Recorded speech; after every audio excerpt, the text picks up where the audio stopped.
Telugu Desam party విశాఖపట్నంలో అట్టహాసంగా మహానాడు నిర్వహిస్తోంది. ఈ కార్యక్రమానికి వేలాది మంది టీడీపీ కార్యకర్తలు వచ్చారు. ఎంతో సందడిగా సాగుతున్న కార్యక్రమంలో ఒక మహిళా నాయకురాలు మాత్రం అలకబూనారు. అధికారంలో ఉంది కనుక మొత్తం అధికార యంత్రాంగాన్ని అక్కడే మోహరించింది. 3 రోజుల పాటు అంగరంగ వైభవంగా మహానాడు నిర్వహణలో తేలి మునుగుతోంది పసుపు దళం. ఈ 3 రోజుల మహానాడు వేదిక నుంచి పాలన అనే స్థాయిలో ఇప్పటికే సంకేతాలు కూడా పంపేసింది తెలుగుదేశం పార్టీ. అయితే గత కొంతకాలంగా ఏళ్ల తరబడి పార్టీని నమ్ముకున్న వారి కంటే కొత్తగా పార్టీలోకి వచ్చిన వారి హవానే ఎక్కువగా కనిపిస్తోంది.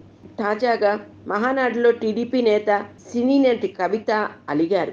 మహానాడుకు హాజరైన తనను వేదికపైకి పిలవలేదంటూ కవిత కన్నీటి పర్యంతమయ్యారు.